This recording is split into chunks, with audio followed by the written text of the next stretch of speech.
আজকে আমি আবারও একটি নতুন রেসিপি নিয়ে চলে এলাম। দেখুন, তো এখানে নিয়েছি আমি ময়দা। এখানে আমি 250 গ্রাম থেকে কম নিয়েছি ময়দা। আর এখানে নিয়েছি চিকেন। দেখুন, তো চিকেনগুলোকে আমি একদম ছোটো ছোটো করে পিস কেটে নিয়েছি। দেখুন এইভাবে করে। তো আজকে আমি বানাবো চিকেন পরোটা। তো এখানে আমি দিয়ে দিলাম সামান্য লবণ, আর দিয়ে দিলাম একটু বেকিং পাউডার, 1 চামচ থেকে কম, আর দিয়ে দিলাম এখন সাদা তেল। তো এগুলোকে দিয়ে আমি ভালো করে এখন ময়াম দিয়ে নেব একদম ভালোভাবে। তো দেখুন আমার ময়াম হয়ে গেছে। এই দেখুন হাতের ভাবে এইরকম মুঠা করলে মুঠ হয়ে যায়, আর ছেড়ে দিলে ভেঙে যায়। তো আমার ওখানে আমি এটাকে এখন একটু একটু করে জল দিয়ে ভালো করে মেখে নেব। দেখুন, তো আমি এখানে বেশি করে জল দাও। তখন আমার আটার ডো তৈরি হয়ে গেছে। তখন আমি এটাতে একটু তেল লাগিয়ে আর একটুখানির জন্য রেখে দেব, যতক্ষণ আমার চিকেনটা না হয় ততক্ষণ পর্যন্ত। তো আমি কড়াইয়ে তেল দিয়ে দিয়েছিলাম। তো আমি এখানে কড়াইয়ে সাদা তেলই দিয়েছি। তো আমার তেলও গরম হয়ে গেছে। তখন আমি একটা পেঁয়াজ এখানে আমি একটা পেঁয়াজ নিয়েছি। আর আমার রেসিপি যদি ভালো লাগে আরও নতুন রেসিপি পাওয়ার জন্য যে যেখান থেকেই দেখছেন আর আমার চ্যানেলটিকে সাবস্ক্রাইব করে দিন, আর একটি লাইক দিয়ে দিন, আর রেসিপি কেমন হয়েছে কমেন্ট করে জানাবেন। তো দেখুন আমি এখানে চিকেনগুলো দিয়ে দিয়েছি। তো চিকেনগুলো দিয়ে আমি একটুখানি নেড়ে চেড়ে নেবো ভালোভাবে। তো দেখুন আমি চিকেনগুলোকে একদম ভালো করে লাল লাল করে কষিয়ে নিয়েছি। তো এখানে নিয়েছি আমি একটা টমেটো। তো টমেটোটিকে আমি সেম চিকেনের সাইজেই কাটিয়েছি।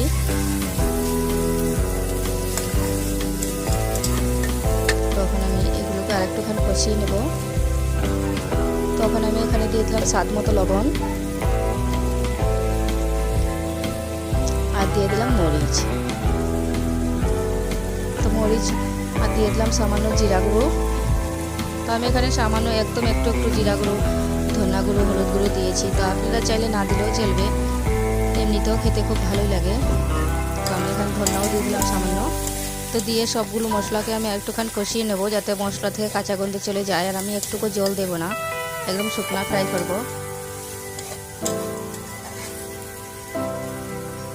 আর দেখুন আমি এখানে দিয়ে দিলাম সামান্য গরম মশলা। তো গরম মশলা দিয়ে আমি আর 1-2 মিনিট ভালো করে কষিয়ে নেব। তো এবার আমি ঢাকনা দিয়ে কিছুক্ষণ এটাকে ভালো করে কষিয়ে নেব। তো দেখুন আমার কষানো হয়ে গেছে প্রায়। কি সুন্দর হয়েছে, দেখুন একদম ঝুরঝুরে ভাজা। তো এবার আমি এটাকে নামিয়ে নিলাম।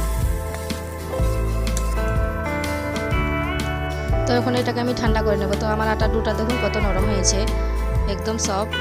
তো আমি এটাকে এখন ছোটো ছোটো করে কয়েকটা লেচি করে নেব। একবার হলে এইভাবে বানিয়ে খেয়ে দেখবেন, খুব দারুণ লাগে খেতে। তো দেখুন আমি এখানে কয়েকটা লেচি করে নিয়েছি। তো এবার আমি এটিকে ছোটো ছোটো করে বেলে নেব। দেখুন আটার ময়দাটাও কত সফট হয়েছে। তো এবার আমি এখানে দিয়ে দিলাম সামান্য ময়দা লাগিয়ে নিলাম, আর এটাকে আমি বেলে নেব। এটাকে আমি লম্বা লম্বা করে বেলবো, একদম গোল করে বেলবো না, একটু লম্বা করে বেলবো।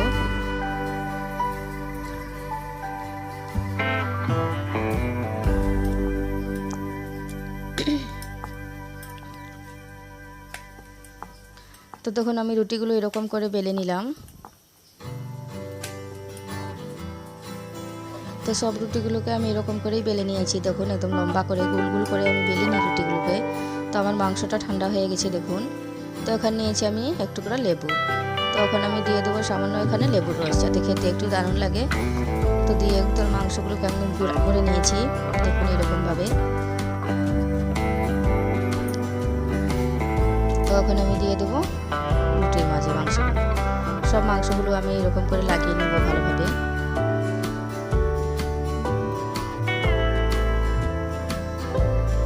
তো দেখুন আমি কতগুলো মাংস দিয়েছি এখানে।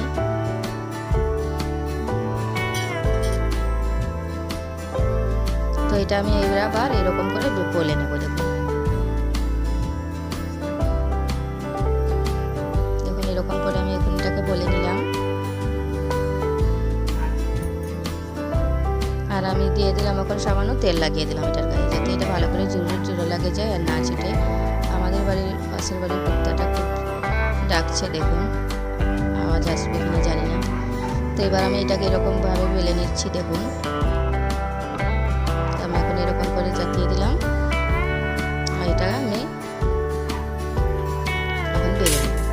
এটা আমি হালকা হাতেই বেলবো, কারণ বেশি জোর দিয়ে বেললে আবার মাংসগুলো বের হয়ে যেতে পারে। তো দেখুন আমি এরকম করে, বেশি বড় করে বলবো না, একটু মোটা মোটা করে বলবো। দেখুন এরকম করে।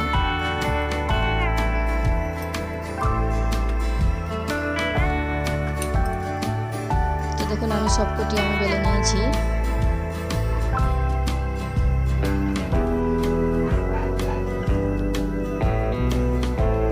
তো আমার তাওয়া গরম হয়ে গেছে, আর আমি ওখানে একটা একটা করে সেঁকে নেব। তো আমি এখানে তাওয়াতে আগে তেল দেবো না, আমি একটু আগে রুটিটাকে এপার ওপার তিন ওপার সেঁকে নেবো, তারপরে তেল দেবো একটু। তো আপনারা এখানে তেল দিলেও পারবেন, না দিলেও পারবেন। তো তেল দিয়ে এবার আমি একটু ভালো করে এটাকে আর একটু লাল লাল করে ভেজে নেবো। দেখুন তো আমার একটা মোটামুটি হয়ে গেছে, তো আমি এবার এটাকে নামিয়ে নিলাম। তো দেখুন আমি সবগুলোকে এরকম করেই ভেজে নেব। সবগুলোকে আমি এরকম করেই ভেজে নেব। দেখুন কি সুন্দর লাল লাল হয়েছে। আর আমার রেসিপি দেখার জন্য আমি সবাইকে অনেক অনেক ধন্যবাদ জানাই। দেখুন কি সুন্দর হয়েছে। তো এবার আমি একটাকে রুটিকে ছিঁড়ে দেখাচ্ছি। দেখুন কত সুন্দর, তো মুচমুচে হয়েছে। দেখুন খেতেও খুব দারুণ। আর দেখুন চিকেন। আর আমার রেসিপি দেখার জন্য আমি সবাইকে অনেক অনেক ধন্যবাদ জানাই।